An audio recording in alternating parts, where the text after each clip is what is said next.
Staying within yourself, overcoming adversity, chipping away at the lead. What can these seemingly innocuous talking heads tell us about gratitude? Can we be grateful for these things? That's coming up next. That's coming up next on this episode of the Gratitude Journal podcast. This is the Gratitude Journal podcast.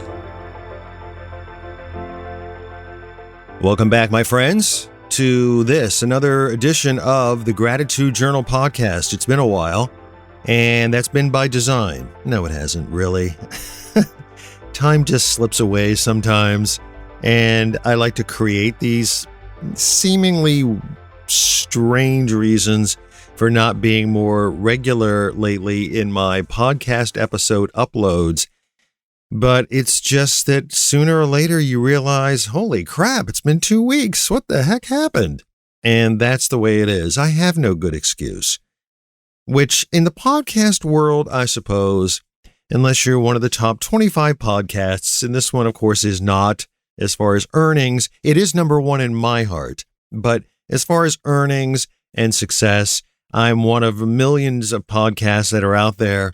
And we pretty much can decide to kind of do whatever we want, right? Except when I have a couple of the regular subscribers saying, hey, why aren't you regularly uploading? Because I'm regularly subscribing. And I have no good excuse. It is Matthew here, and thank you for joining again for this episode of the Gratitude Journal podcast, the podcast that is designed, as you know, but as I like to consistently remind myself about, is to find the little glimpses of gratitude in our daily life. And it's been a very tough latter part of the summer and into fall for me to fully realize that. And I think I've admitted that in the past, and I don't know that too much has changed since then, but that is the purpose of this podcast. It is designed to hopefully get us to reacquaint ourselves with where our lives are and face the reality that our lives have become and are presently at, and find ways to simply rejoice in the things that we have versus the things either that we don't have or the things that we're striving to have or the things that we think we need. Where are we right now, and how can we find gratitude for the things around us? And yes, while that is the purpose of this podcast, as I said, I admit that at times it has been kind of a rough and tumble route to get there. And I thought about this a whole lot yesterday when Donna and I did our version of the End Alzheimer's Walk, which is I believe, a national part of the Alzheimer's Association's organization. I know it certainly is a part of things here in the state of Ohio because I finally got to meet Karen, our contact person at the association, who was very nice and actually recognized Donna first based on some of the videos that I have posted to my YouTube channel.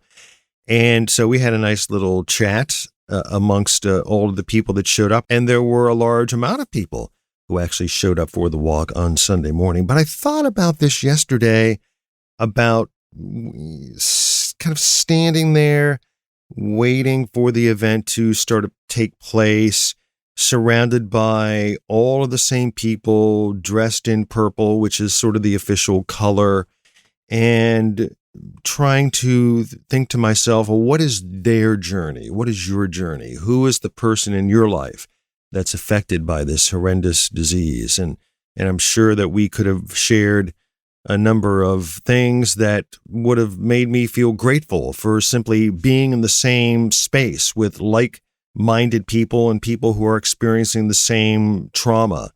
And of course, COVID prevents us from walking up to somebody and talking a whole lot and introducing ourselves. And we wore masks. Not everybody wore masks, But I thought about these things a lot yesterday during the Alzheimer's walk, and I actually pondered a couple of things on the Alzheimer's walk, and I wanted to share them with you in this podcast.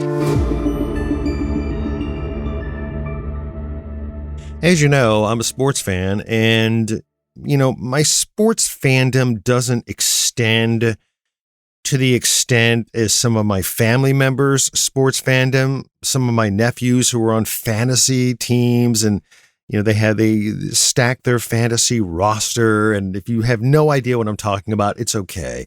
It's really designed for people who really kind of think 24/7 nonstop sports. And I don't think 24/7 nonstop sports. However, I do enjoy sports. And of course, I follow Cleveland teams, and that can either be a good thing or in many cases that can be a bad thing. Yesterday, it was kind of a bad thing because how do you have a game where both teams rack up 1,000 yards in total offense, and then you score 40 some points and you still lose the game? I mean, I don't even want to go there.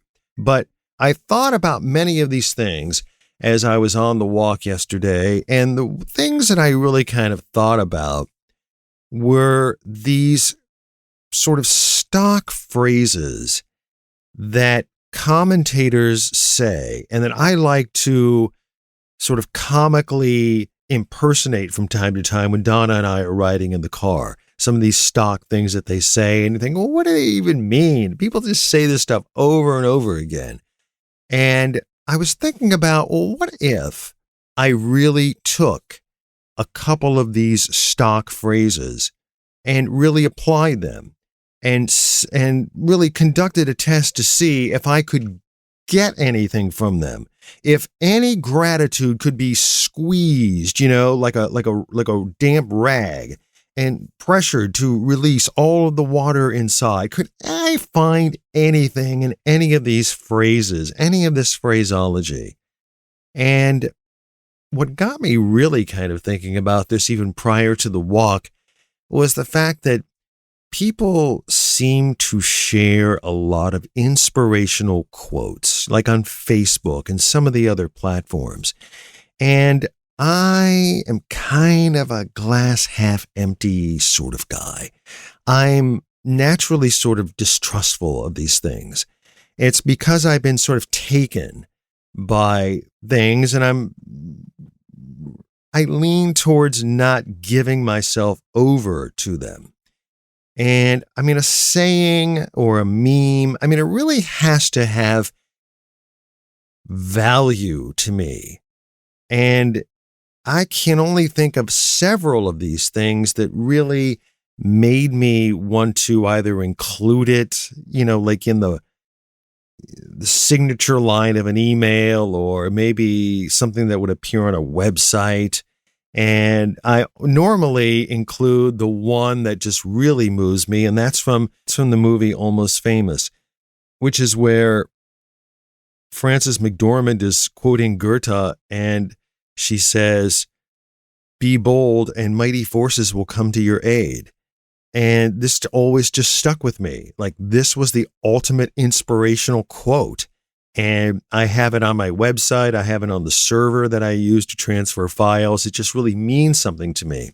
And it's not to discriminate against people who enjoy floating around these inspirational quotes.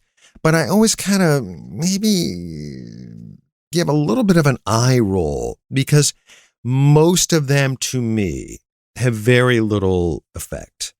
They have very little inspiration for me, and I'm not quite sure what to do with them. So I'm naturally a little distrustful. And so even me, Mr. Sports Guy, when I'm listening to games or I'm watching games and the commentators kind of reel off these sort of platitudes, I know that they come from a good place, and I know that they probably assign a number of meanings to them. But when I hear them, I kind of do my own eye roll. And so the first one that I wanted to sort of pick on is the phrase, "stay within yourself." Now, this is very common amongst sports commentators, because what they're basically saying is, okay, here's this quarterback, and he's had like a half season of inconsistency.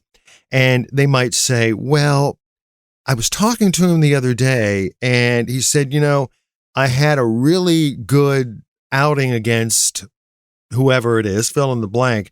And I really think what made me come to that realization and that I had success during that game is that I just really kind of stayed within myself. Like I knew what my role was, and I didn't let outside forces kind of impact me. And I just stayed true to me.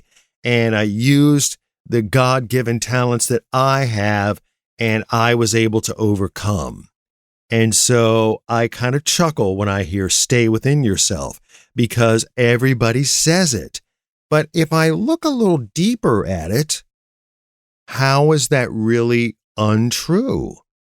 Because in our journey, for instance, we run into some family stuff. We run into a number of outside forces that try to explain what's going on. We've had people tell us that Donna doesn't even have Alzheimer's, that she's just getting older. And don't trust these doctors who say that to you. So these outside forces have kind of pressured us. They pressured me. They've made me second guess myself. They've made me stand back and kind of rethink, well, is this the route that I should be going? Is this where I should be taking us? Is this the direction where we should be moving in or moving towards? Because in the end, it's really just her and I. Just like in the end, it's really just you. You and yourself, you and your mate, you and your family. It's just you alone, really, trying to make the best decisions, trying to move in the direction where you think it's best for you. Last year, or the year before, I should say the year before COVID, I was at a Browns game, and a bartender had a shirt on behind the bar that we went to prior to the game, and the shirt said Cleveland against the world. And I love that shirt. I love that saying because it resonates with me. Because in a way, it's just her and I against the world. Now, do we want people's help? Of course. Do we ask for people's advice? Of course. Do we want people's inspirational quotes? Yes. Yes, bring them on. They could be useful. But after that smoke has cleared, it's just us moving in the direction where we feel it's best to move. And so this quarterback not letting outside forces impact his performance, that gymnast not letting outside forces impact her performance on the balance beam, just, I know, it sounds funny, just staying within yourself and just trusting you. This is a quote. This is a phrase that I think I can wrench some gratitude from.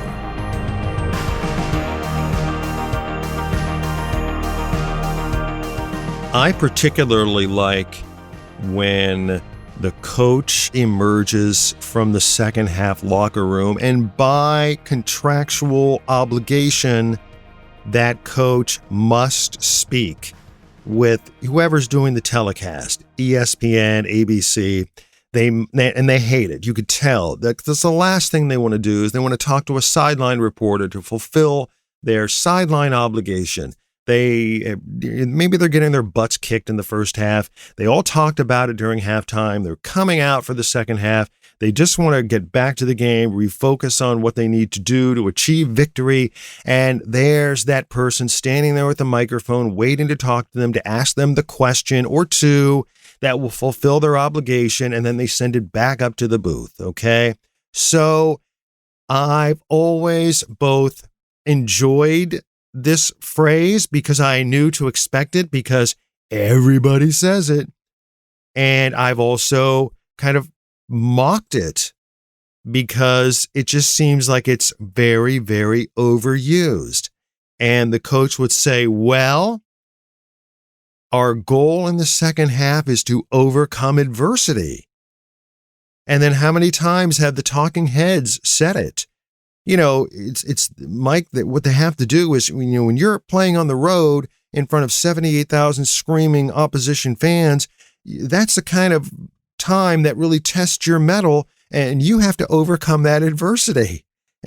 And I'm chuckling at it, just reminding myself about hearing it and mouthing the words overcome adversity, because it's just so overused. And yet, when we went on our quite gorgeous walk yesterday along the Erie Towpath Trail on our Alzheimer's walk, I thought about overcoming adversity. And really, I looked around at all of these people draped in purple with pictures of their loved one who maybe had passed and now they're doing the walk in his or her memory, or they're in a similar situation that we're in where they're enduring this every day and they're trying to raise funds, for Alzheimer's research and dementia research. And we're all sort of in the same boat. And really, we're all overcoming adversity, right?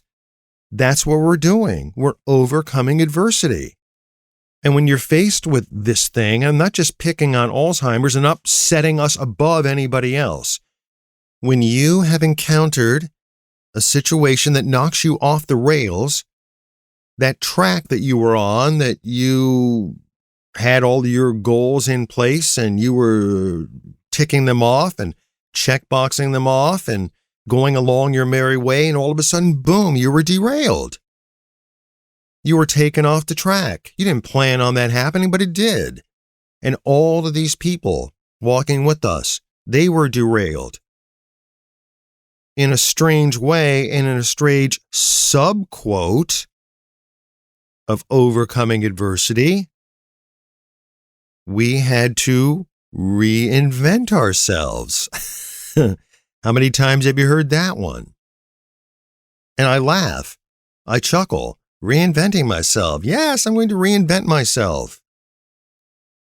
But yet, all of these people, that's what they're doing. They're taking their current lifestyle and having to remold it based on what they've been presented with.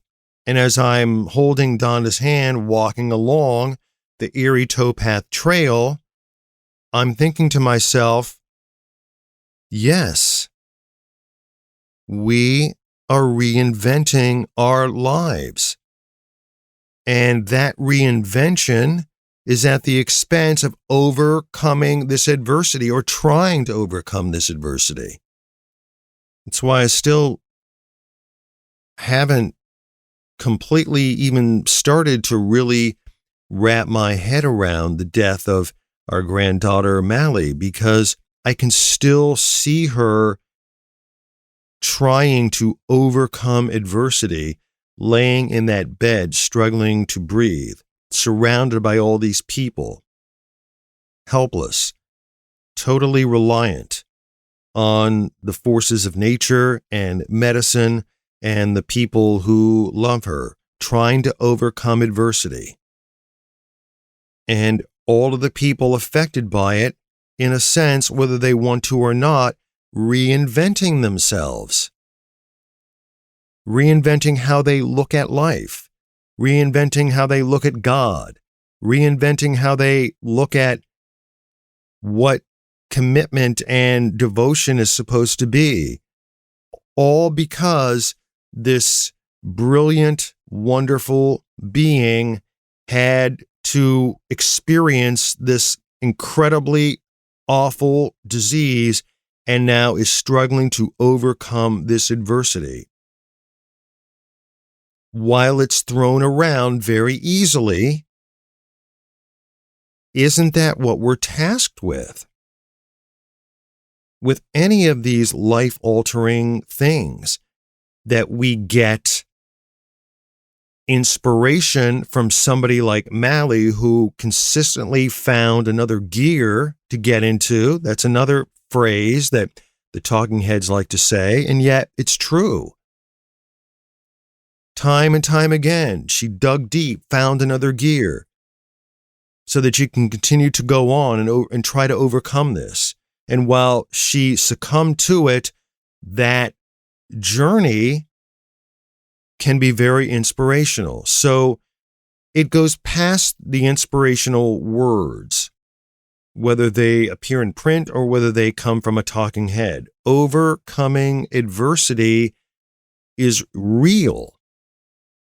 And while I joke and mock it, I also realized yesterday that this is something that needs to be reevaluated so that we can discover being grateful for the attempt at finding another gear and overcoming.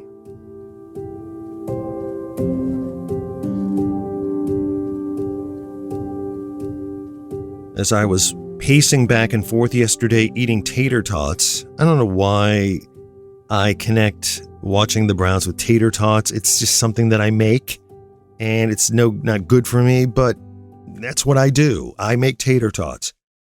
Sometimes I combine them with a beer, but usually I'm not much of a day drinker, so usually it's tater tots, and Donna and I share a root beer, and that's how I watch the Browns. And Donna sits and I stand. I can't sit. I pace back and forth. I rock back and forth. It's really dumb. I know it's stupid, but that's what it is. It takes it out of me, and that's how I do that. It happens 16 times a year, 17 now with the added game, and if it's the playoffs, it's more. It's something I put myself through, but tater tots are usually involved. You know, yesterday when we were down by a touchdown and then down again and then tied and then down again, I kept saying to Donna, we just need to chip away. You need to chip away at this. It's like in baseball. When a team's down by 9 runs, your team is down by 9 runs, and it's the 8th inning, and things seemingly look, out of sorts. I mean, it's not going to happen. Come on, you're not going to score 8 runs. And the talking head says, you just got to chip away. They just got to chip away at this, little by little. And, I was laughing. It's true, it's true. Yeah, you're going to chip away, right? But then again, I thought yesterday, well, isn't that what we do? Isn't that what all of these people are doing? Every day, little by little, just little pieces, just chipping away at it, just trying to make do, trying to make it good, trying to make it better, trying to make their loved one more comfortable, trying to find a new reality, trying to find little glimpses of hope in the otherwise mist of strangeness that infiltrates their life. You're just trying to find little moments, chip away at little moments, chip away at those. You get a hit here, get a guy on base, you score a run. Okay, now it's 9-2. Okay, there's only one out. I mean, that's the feeling that you have to have, right? Okay, you got a first down. I know you got 68 more yards to go, but listen, you just have to get 10 more to keep the ball rolling. As Hank Stram used to say, matriculate the ball down the field. You just need to not give up the football. Don't have to punt. Just keep chipping away. When I was growing up, learning how to smoke dope and do weird things that I shouldn't have been doing when I was a kid, buying albums and living the rock and roll lifestyle and growing my hair long and reading things that I wasn't supposed to read and looking at pictures I wasn't supposed to look at and talking to people I probably wasn't supposed to be talking to. I was also going to my favorite record store. This record store was it was the record store of record stores. I mean, they sold T-shirts and stuff that you could smoke out of, and it smelled good and had incense, and cool people worked there, and they were like calling me man and dude, and it's all good and that kind of. I just loved the Quonset hut. The Quonset hut was just a place where I walked into, and it just, the whole aura of being in that building just made me feel a part of something. And I just felt like it was us against the world. It was all these heads and weird people just kind of against the world. And that's the way I felt. And I liked it. And I liked their motto, onward through the fog, onward through the fog. And to me, it represented everything about, that experience. And it represents everything about chipping away at the thing that you're dealing with. And it's tough. It's tough to go onward through the fog. Sometimes I just want to lay down in a clump, in an embryonic state and let the mist go over me and just say, all right, that's it. Game over. Shut the engines down. But sometimes, like the talking heads say, you got to keep your head down and just keep going. Just get it done. When I'm confronted with my checklist of things, because I'm doing a lot of these things by myself, I think to myself, hey, I'm not the only one doing these things by myself. There's lots of by myself people out there that are doing all these things that I need to do. And I look at this checklist, there are 9 things I need to get done today. Okay, I'm just going to chip away at these things. I'm just going to get one done, not think about it, do it, move on to the next one. Okay, now I got to do this. I'm going to check mark it off. I'm just going to move on to the next one. I'm just going to keep my head down, and I am just going to move on. And Uncle Bug sharing that day at Normandy when he saw those body parts. He didn't slump down in an embryonic state. He summoned another gear. He summoned another power inside of him.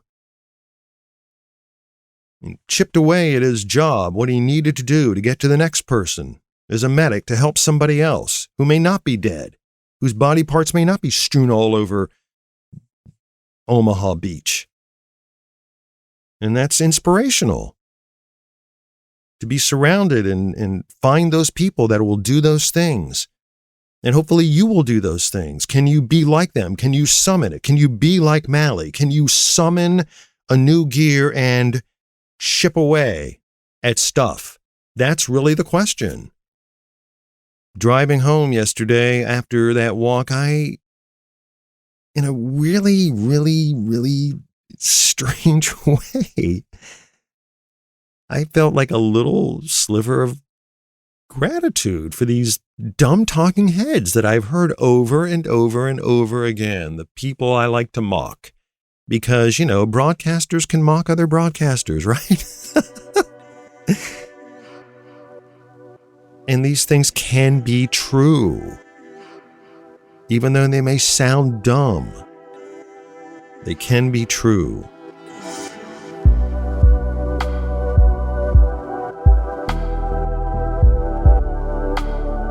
So don't be too harsh on the talking heads.